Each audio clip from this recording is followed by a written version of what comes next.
Hello students, कैसे हो आप सभी। तो स्टूडेंट्स, आज हम इस क्लास के अंदर वेक्टर की जो फर्स्ट एक्सरसाइज है इसके क्वेश्चन नंबर 6 to 10 तक डिटेल में समझेंगे और फिर ये एक्सरसाइज हमारी कंप्लीट हो जाएगी। इससे पहले वाला जो लेक्चर था उसके अंदर हमने इसके क्वेश्चन नंबर 1 to 5 तक हम कंप्लीट कर चुके थे।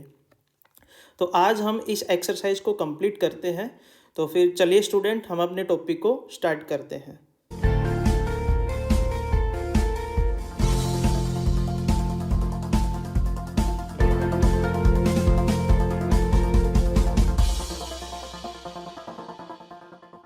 क्वेश्चन नंबर 6 आता है हमारे पास। क्वेश्चन नंबर 6 में क्या दे रखा है, in a regular hexagon ABCD। Regular hexagon की हमने डेफिनेशन कल भी हमने पढ़ी थी, उसको समझा भी था कि रेगुलर हेक्सागन क्या होता है कि हेक्सागन की जितनी भी साइड्स होती है, इसमें 6 साइड होती है और सभी साइड्स की जो लेंथ है वो हमें क्या मिलेगी, इक्वल मिलेगी। और जितने भी इंटीरियर एंगल्स बनेंगे वो सारे के सारे क्या होंगे, इक्वल होंगे। तो अब क्या दे रखा है इस क्वेश्चन के अंदर कि हमने प्रूव करना है vector AB plus vector AC plus vector AD plus vector AE plus vector AF is equal to 3 into vector AD। मतलब लेफ्ट हैंड साइड को राइट हैंड साइड के क्या करना, हमने इक्वल प्रूव करना है। तो हमने इसकी लेफ्ट हैंड साइड ले ली, लेफ्ट हैंड साइड को हम लेके चलेंगे और उसको किसके इक्वल प्रूव करेंगे, राइट हैंड साइड के इक्वल। तो हमने इसकी लेफ्ट हैंड साइड ले ली, टेकिंग लेफ्ट हैंड साइड हम इसकी लेके चल पड़ते हैं। तो लेफ्ट हैंड साइड में क्या दे रखा है कि vector AB plus vector AC plus vector AD plus vector AE plus vector AF, ये हमारे पास इस क्वेश्चन की लेफ्ट हैंड साइड गिवन है। तो इस साइड के अंदर जो वेक्टर AB है, वेक्टर AB को मैं AE के साथ एडिशन की फॉर्म में लिख लेता हूँ और वेक्टर AC को जो है वो मैं AF के साथ एडिशन की फॉर्म में लिख लेता हूँ। और ऐसा हमने क्यों किया वो मैं आगे बताता हूँ आपको, पहले हम इसको लिख लेते हैं। Vector AB plus vector AE plus vector AC plus vector AF और लास्ट में क्या बच गया, वेक्टर AD बच गया। यहाँ पे ये हमने एज इट इज लिख लिया। तो अब अगर इस साइड को हम ध्यान से देखें, ये जो हमारे पास रिजल्ट बना इसको हम ध्यान से देखें और डायग्राम में हम नोट करें कि जो वेक्टर AB है, ये वेक्टर AB इसकी डायरेक्शन A पॉइंट से B पॉइंट की तरफ है और जो वेक्टर ED है इस ED वेक्टर की डायरेक्शन भी E पॉइंट से D पॉइंट की तरफ है। मतलब वेक्टर AB की और वेक्टर ED की दोनों की डायरेक्शन क्या है, सेम है। और bye using the definition of the regular hexagon, अगर रेगुलर हेक्सागन की डेफिनेशन हम यूज करें तो इन दोनों वेक्टर की लेंथ भी क्या है, इक्वल है और ये दोनों के दोनों क्या है, पैरेलल है। तो यहाँ पर मैं वेक्टर AB को किसके इक्वल लिख सकता हूँ, वेक्टर ED के इक्वल में लिख सकता हूँ। तो जो हमारे पास इक्वेशन है, ये इक्वेशन नंबर फर्स्ट है। इस इक्वेशन नंबर फर्स्ट के अंदर में वेक्टर AB को हम क्या लिख लेंगे, वेक्टर ED की फॉर्म में लिख लेंगे। और अब डायग्राम के अंदर जो वेक्टर AF है, इस वेक्टर AF की डायरेक्शन A पॉइंट से F पॉइंट की तरफ दे रखी है और जो वेक्टर CD है, इस वेक्टर CD की डायरेक्शन C पॉइंट से D पॉइंट की तरफ है। और यहाँ पर भी रेगुलर हेक्सागन की डेफिनेशन के अकॉर्डिंग इन दोनों वेक्टर की जो लेंथ है वो सेम होगी और दोनों के दोनों वेक्टर क्या है, पैरेलल हैं, क्योंकि रेगुलर हेक्सागन के अंदर सभी साइड्स की जो लेंथ है वो क्या दे रखी है, इक्वल दे रखी है। तो यहाँ पर हम वेक्टर AF को क्या लिख सकते हैं, vector AF is equal to vector CD। और जो इक्वेशन नंबर फर्स्ट है, इक्वेशन नंबर फर्स्ट के अंदर हमने वेक्टर AB की और वेक्टर AF की वैल्यू पुट कर देंगे। तो वेक्टर AB किसके इक्वल आया हमारे पास, वेक्टर ED के equal plus vector AE as it is plus vector AC भी as it is, vector AC को हमने एज इट इज लिख लिया प्लस वेक्टर AF किसके इक्वल आया, वेक्टर CD के इक्वल आया और प्लस कितना बच रहा है हमारे पास, वेक्टर ए डी बचा हुआ है। अब इस रिजल्ट को हम इस फॉर्म में लिख लेते हैं कि vector A E plus vector E D plus vector A C plus vector C D plus vector A D. हमने इसको इस रिजल्ट में इसलिए लिखा ताकि आपको इजीली से समझ में आ जाए कि वेक्टर ए में ई डी ऐड करेंगे तो क्या बचेगा, वेक्टर ए डी बचेगा। अगर हम इसको डायग्राम के अकॉर्डिंग सोल्व करें तो यहाँ पर हम ट्रायंगुलर लॉ ऑफ एडिशन का कॉन्सेप्ट लगाएंगे। तो डायग्राम में क्या है कि जो वेक्टर ए है इसकी डायरेक्शन ए पॉइंट से ई पॉइंट की तरफ है, और वेक्टर ई डी हम इसके अंदर क्या कर रहे हैं, ऐड कर रहे हैं। तो अगर हम ये ट्रायंगल ले ए ई डी ट्रायंगल के अंदर vector A E plus vector E D किसके इक्वल आएगा, वेक्टर ए डी के इक्वल आएगा। तो उसी टाइप से हमने वेक्टर ए में अगर हम ई डी को ऐड करेंगे तो रिजल्ट क्या बचेगा, वेक्टर ए डी बचेगा प्लस।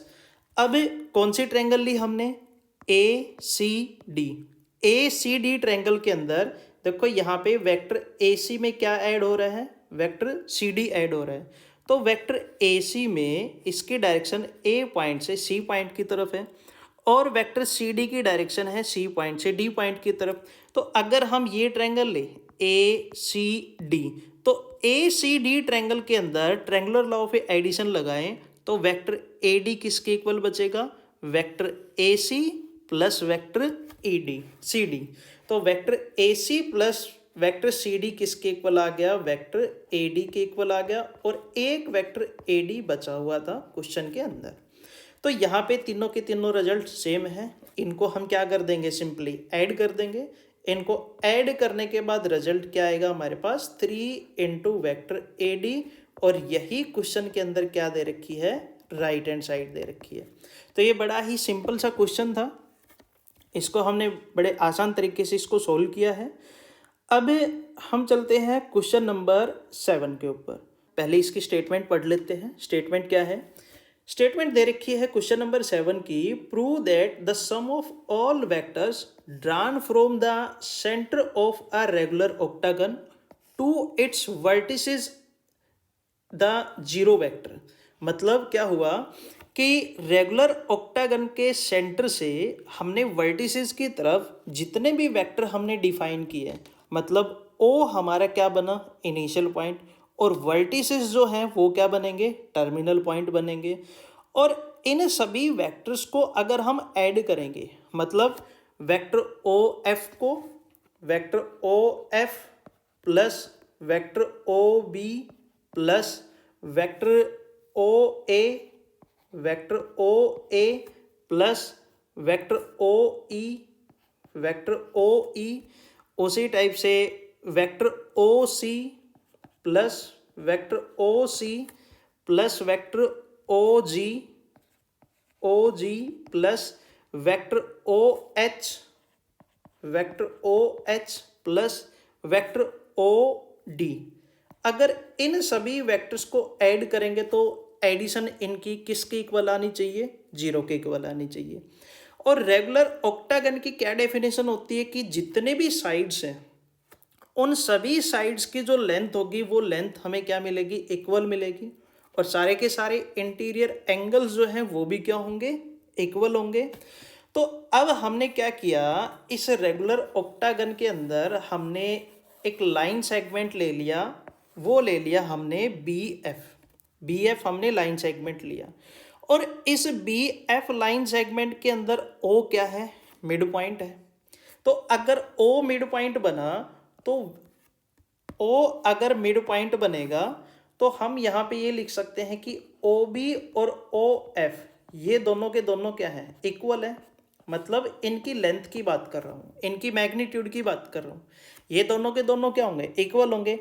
अगर हमने क्वेश्चन के अकॉर्डिंग इनको वेक्टर फॉर्म में देखा तो क्वेश्चन में क्या दे रखा था कि वेक्टर हमने ड्रॉ करना है सेंटर से, यानी कि रेगुलर ऑक्टागन का जो सेंटर है किसकी तरफ, वर्टिसेस की तरफ। मतलब ओ हमारा हर केस के अंदर क्या होगा, इनिशियल पॉइंट होगा।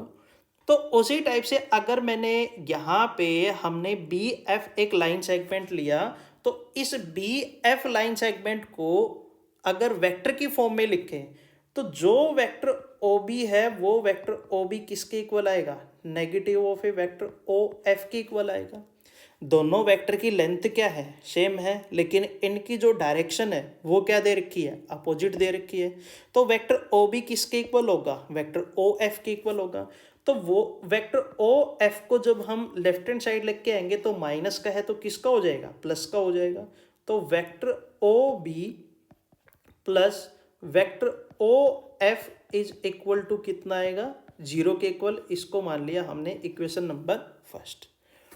अब हमने दूसरा लाइन सेगमेंट ले लिया एच डी। हमने एच डी जो है वो लाइन सेगमेंट ले लिया। इस लाइन सेगमेंट में भी क्या है, ओ मिड पॉइंट है, और वेक्टर ओ डी जो है वो negative of vector O H के इक्वल है। तो यहाँ पे हम ये भी लिख सकते हैं कि vector O H is equal to negative of vector O D. जब ओ डी को हम right hand left hand side लेके आएंगे तो प्लस का हो जाएगा। तो इसको हम लिख सकते हैं कि vector O H plus vector O D is equal to 0। ये इक्वेशन नंबर सेकंड हमें मिल गई। अब हमने उसी टाइप से लाइन सेगमेंट ए ई ले लिया। ए ई लाइन सेगमेंट में भी हम सेम पैटर्न को फॉलो करते हुए लिख सकते हैं कि vector O A is equal to negative of vector O ई।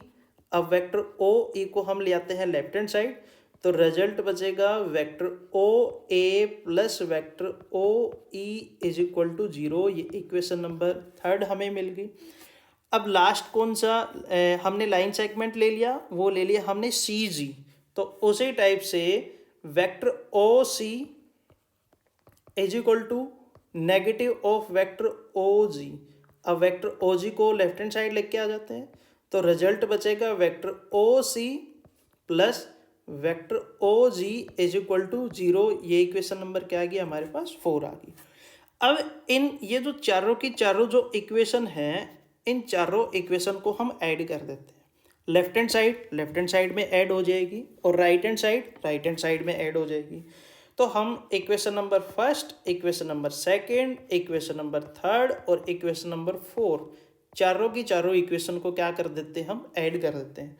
तो रिजल्ट क्या बचेगा, vector O B plus vector O F plus vector O H plus vector O D plus vector O A plus vector O E plus vector O C plus vector O G, और is equal to जितनी भी right hand side है सभी में 0 है, 0 में 0 add करेंगे तो रिजल्ट क्या बचेगा, 0 बचेगा। और यही रिजल्ट हमने क्वेश्चन के अंदर क्या करना था, प्रूव करना था कि रेगुलर ऑक्टागन का जो सेंटर है, सेंटर से वर्टिसेस की तरफ हम वेक्टर ड्रॉ करते हैं, तो जितने भी वेक्टर बनेंगे उन सभी का एडिशन क्या होना चाहिए, 0 के इक्वल होना चाहिए। मतलब vector O F plus vector O E plus vector O D plus vector O C plus vector O B plus vector O A plus vector O H plus vector O G, इन सभी का addition क्या आना चाहिए, 0 के equal आना चाहिए। और यही हमने इस क्वेश्चन के अंदर प्रूव किया है। तो बड़ा ही आसान क्वेश्चन था ये। अब चलते हैं क्वेश्चन नंबर 8 की तरफ। क्वेश्चन नंबर 8 क्या दे रखा है, बड़ा आसान क्वेश्चन है। इसमें भी हम ट्रायंगुलर लॉ ऑफ एडिशन का यूज करके इस क्वेश्चन को सोल्व करेंगे। क्वेश्चन नंबर 8 दे रखा है, D is the middle point of the side BC। D क्या दे रखा है, मिड पॉइंट दे रखा है BC साइड का। तो जो इस ट्रायंगल के अंदर ये BC साइड बनी, इस BC साइड के अंदर जो D पॉइंट दे रखा है, ये D पॉइंट क्या है, मिड पॉइंट है। अगर D मिड पॉइंट बना तो यहाँ पे हम लिख सकते हैं कि BD जो है वो DC के क्या होगा, इक्वल होगा। दोनों की लेंथ क्या होगी, इक्वल होगी। क्यों, क्योंकि D क्या है, मिड पॉइंट है। तो हमने प्रूव क्या करना है कि vector AB plus vector AC is equal to twice of vector AD। तो जो रिजल्ट प्रूव करना है हम डायरेक्शन उसी तरफ ले लेते हैं।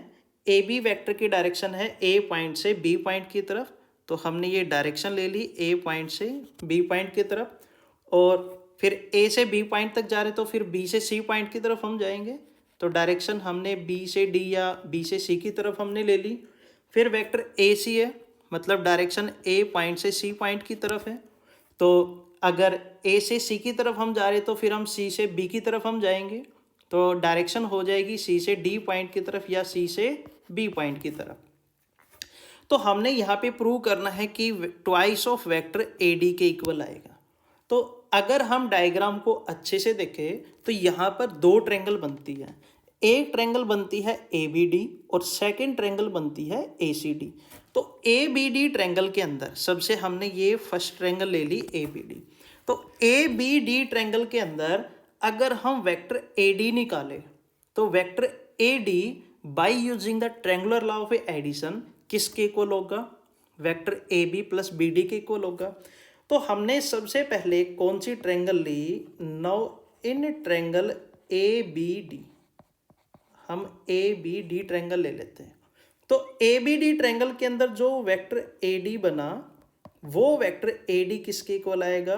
वेक्टर ए बी और प्लस वेक्टर बी डी, और इसको हमने मान लिया इक्वेशन नंबर फर्स्ट। कौन सा हमने यहाँ पे फॉर्मूला लगाया? By using the triangular law of addition. हमने इस कंसेप्ट का क्या किया है? यूज किया है। यहाँ पे आप लिख भी सकते हो by using triangular law of addition, by using triangular law of addition. हमने किसका यूज किया है? ट्रायंगुलर लॉ ऑफ एडिशन का हमने यूज किया है। उसी टाइप से अब हम सेकंड ट्रायंगल ले लेते हैं। सेकंड ट्रायंगल कौन सी है? ए सी डी है। तो ए सी डी ट्रायंगल के अंदर जब हम वेक्टर ए डी निकालेंगे तो वो वेक्टर ए डी किसके इक्वल आएगा? Vector A C plus C D. तो अब हमने कौन सी ट्रायंगल ले ली? Now in triangle A C D.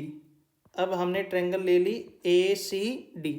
अब ए सी डी ट्रायंगल के अंदर जो वेक्टर ए डी है उस वेक्टर ए डी को हम लिख सकते हैं vector A C plus vector C D. इसके अंदर भी हमने कौन सा कॉन्सेप्ट यूज किया? By using the triangular law of addition. और ये इक्वेशन कौन सी आ गई हमारे पास? सेकंड आ गई। अब हमने इन दोनों इक्वेशन को ऐड कर दिया, मतलब इक्वेशन नंबर 1 में इक्वेशन नंबर सेकंड को क्या कर दिया? हमने ऐड कर दिया। लेफ्ट हैंड साइड में ऐड हो जाएंगी और राइट हैंड साइड जो है वो राइट हैंड साइड में हम क्या कर देंगे? ऐड कर देंगे। तो जब हम लेफ्ट हैंड साइड को ऐड करेंगे तो ए डी में ए डी ऐड करेंगे तो कितना बचेगा? Twice of vector A D बचेगा। और is equal to right hand side को ऐड कर देते हैं, vector A B plus vector B D plus vector A C plus vector C D. अब हम एक बार क्वेश्चन की तरफ फिर चलते हैं। क्वेश्चन में क्या दिया हुआ है? क्वेश्चन में दे रखा था कि D is the middle point of side B C, मतलब डी क्या है? मिड पॉइंट है बी सी साइड का। तो इसका मतलब बी डी और डी सी इन दोनों की लेंथ इक्वल होगी। लेकिन अगर इनको वेक्टर की फॉर्म में देखें इनकी लेंथ इक्वल है लेकिन इनकी डायरेक्शन क्या है? अपोजिट है। तो जो वेक्टर बी डी है इस वेक्टर बी डी को मैं नेगेटिव ऑफ सी डी लिख सकता हूँ। दोनों वेक्टर की लेंथ क्या है? इक्वल है। बी डी और डी सी दोनों इक्वल है। अगर इनको वेक्टर की फॉर्म में देखें तो वेक्टर बी डी जो है वो किसके इक्वल होगा? Negative of a vector C D के इक्वल होगा। तो हमने क्या किया? जो हमारे पास रिजल्ट बचा था, मतलब ये इक्वेशन नंबर 3 जो आई, इक्वेशन नंबर 3 के अंदर हमने बी डी की वैल्यू पुट कर दी। आप यहाँ पे चाहते तो सी डी को भी लिख सकते थे, vector C D is equal to negative of a vector B D, तो भी ठीक था यहाँ पे। तो अब हमने क्या किया? यहाँ पे वैल्यू पुट कर दी वेक्टर बी डी की। तो लेफ्ट हैंड साइड है twice of vector A D is equal to vector A B minus vector C D plus vector A C और plus vector C D. Vector C D से vector C D क्या हो जाएगा? Cancel out होने के बाद result क्या बचा? Twice of vector A D is equal to vector A B और प्लस वेक्टर ए सी। और यही हमने इस क्वेश्चन के अंदर प्रूव करना था कि twice of vector A C जो है वो किसके इक्वल होना चाहिए? Vector A B plus vector A C के इक्वल होना चाहिए। तो बड़ा ही आसान क्वेश्चन है। अब हम चलते हैं क्वेश्चन नंबर 9 की तरफ। क्वेश्चन नंबर 9 भी सेम है, ट्रायंगुलर लॉ ऑफ एडिशन के अकॉर्डिंग ही ये सॉल्व होगा। तो क्वेश्चन नंबर 9 में क्या दे रखा है, A B C D is a quadrilateral. A B C D एक क्वाड्रिलेटरल दे रखा है, जैसा कि हमने डायग्राम में ले रखा है। तो हमने प्रूव करना है vector B A plus vector B C plus vector C D plus vector D A is equal to twice of vector B A. तो हमने इस क्वेश्चन के अंदर लेफ्ट हैंड साइड ले ली। लेफ्ट हैंड साइड क्या दे रखी है, लेफ्ट हैंड साइड दे रखी है कि vector B A plus vector B C plus vector C D plus vector D A. तो अब हम क्या करेंगे, हमने जैसे पीछे क्वेश्चन किया था, थ्राइस ऑफ एडी का क्वेश्चन आया था, उसके अंदर हमने लेफ्ट हैंड साइड में 3 एडी बनाए थे एडिशन की फॉर्म में। उसी टाइप से हम इस क्वेश्चन के अंदर भी 2 BA बनाएंगे लेफ्ट हैंड साइड के अंदर एडिशन की फॉर्म में। जब उनको हम ऐड करेंगे तो वो ट्वाइस ऑफ वेक्टर BA के इक्वल आ जाएगा। तो एक BA तो हमारे पास है ऑलरेडी क्वेश्चन के अंदर, हमने एक और बनाना है। तो हमने क्या किया कि वेक्टर BC में CD को ऐड कर दिया। अगर हम डायग्राम में देखें तो जो वेक्टर BC है इसकी डायरेक्शन है B पॉइंट से C पॉइंट की तरफ, और जो वेक्टर CD है इसकी डायरेक्शन है C पॉइंट से D पॉइंट की तरफ। तो by using the triangular law of addition vector BD किसके इक्वल आएगा, BC plus CD।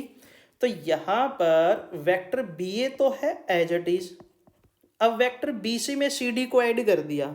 Vector BC में CD को ऐड करेंगे तो किसके इक्वल बचेगा, वो वेक्टर BD के इक्वल बचेगा, और प्लस क्या बचा हुआ है, वेक्टर DA हमारे पास बचा हुआ है। अब हमने क्या किया कि हमने वेक्टर BD में DA को ऐड करना है। वेक्टर BD क्या दे रखा है, वेक्टर BD हमारे पास ये है, इसकी डायरेक्शन है B पॉइंट से D पॉइंट की तरफ, और वेक्टर DA इसके अंदर क्या हो रहा है, ऐड हो रहा है, इसकी डायरेक्शन है D पॉइंट से A पॉइंट की तरफ। तो जब यहाँ पर इस ट्रायंगल के अंदर ABD ट्रायंगल के अंदर ट्रायंगुलर लॉ ऑफ एडिशन लगाएंगे तो वेक्टर BA किसके इक्वल आएगा, vector BD plus vector DA। तो ये vector BA as it is है। जब वेक्टर BD में DA हम ऐड करेंगे तो वेक्टर BA बचेगा। अब BA में BA ऐड करेंगे तो क्या बचा, ट्वाइस ऑफ वेक्टर BA बचा, और यही हमारे पास क्या है इस क्वेश्चन के अंदर राइट हैंड साइड है। तो हमने बड़े आसान तरीके से लेफ्ट हैंड साइड को राइट हैंड साइड की क्या कर दिया, इक्वल प्रूव कर दिया। तो बड़े ही आसान क्वेश्चन है स्टूडेंट इनके। अब हम चलते हैं क्वेश्चन नंबर 10 पर। जो हमने कंसेप्ट किया है पीछे, उसी कंसेप्ट के अकॉर्डिंग इसको हम सोल्व करेंगे। क्वेश्चन में क्या दिया हुआ है कि AC and BD are the diagonal of the parallelogram. तो हमने एक AC और एक BD हमने क्या ले लिए, 2 डायगोनल हमने ले लिए पैरेललोग्राम के। पैरेललोग्राम की डेफिनेशन हमें माइंड में रखनी है कि अपोजिट जो साइड है वो पैरेलल और इक्वल होती है। तो इस क्वेश्चन के अंदर जो पहला जो केस बनता है, वो पहला केस दे रखा है कि वेक्टर AC में BD को ऐड करना है तो वो किसके इक्वल आना चाहिए, ट्वाइस ऑफ BC के इक्वल आना चाहिए। मतलब जो वेक्टर AC है, वेक्टर AC के अंदर हमने किसको ऐड करना है, वेक्टर BD। मतलब इन दोनों डायगोनल की जो एडिशन है वो एडिशन 2 इंटू वेक्टर BC के इक्वल आने चाहिए। तो हमने क्या किया, हमने सबसे पहले एक ट्रायंगल ले ली जो AC डायगोनल के साथ बनती है, और वो कौन सी ट्रायंगल ली, ABC। हमने ये ट्रायंगल ले ली ABC। तो ABC ट्रायंगल के अंदर हमने ट्रायंगुलर लॉ ऑफ एडिशन का कॉन्सेप्ट लगा के वेक्टर AC की वैल्यू निकाल ली। तो इस क्वेश्चन में जो फर्स्ट पार्ट है, उस फर्स्ट पार्ट की हम लेफ्ट हैंड साइड लेके चलेंगे और राइट हैंड साइड के इक्वल प्रूव करेंगे। तो लेफ्ट हैंड साइड दे रखी है vector AC plus vector BD। Vector AC किसके इक्वल आएगा, by using the triangular law of addition, vector AB plus BC। तो वेक्टर AC को मैं लिख सकता हूँ वेक्टर AB, और प्लस कितना आया, वेक्टर BC आया, प्लस वेक्टर BD को हम क्या लिख सकते हैं, वेक्टर जो इस पैरेललोग्राम का सेकंड जो डायगोनल है BD, इस BD डायगोनल के साथ हमने कौन सी ट्रायंगल ले ली, ABD ट्रायंगल ले ली। तो ABD ट्रायंगल के अंदर जो वेक्टर BD बनेगा वो वेक्टर BD किसके इक्वल आएगा, vector BA plus vector AD। तो BD वेक्टर किसके इक्वल आया, वेक्टर BA और प्लस कितना आया, vector BA plus vector AD plus vector AD। अगर हम ध्यान से देखें तो यहाँ पर देखो इसी इक्वेशन के अंदर जो वेक्टर AB है और जो वेक्टर BA है, इन दोनों की लेंथ तो इक्वल है लेकिन इनकी डायरेक्शन क्या है, अपोजिट है। तो ये दोनों के दोनों रिजल्ट क्या हो जाएंगे, कैंसिल आउट हो जाएंगे। तो हमने क्या किया, vector AB plus vector BC और minus vector AB vector BA किसके इक्वल होगा, नेगेटिव ऑफ वेक्टर AB के इक्वल होगा। और वेक्टर AD जो है, इस वेक्टर AD को मैं BC के इक्वल लिख सकता हूँ। क्यों, क्योंकि पैरेललोग्राम की जो अपोजिट जो साइड होती है वो पैरेलल और इक्वल होती है। तो इसका मतलब जो डायरेक्शन वेक्टर BC की है वही डायरेक्शन वेक्टर AD की मिलेगी। तो यहाँ पर वेक्टर AD को हमने लिख लिया प्लस वेक्टर BC। अब वेक्टर AB से वेक्टर AB क्या हो गया, कैंसिल आउट हो गया। तो रिजल्ट क्या बचा, 2 इंटू वेक्टर BC।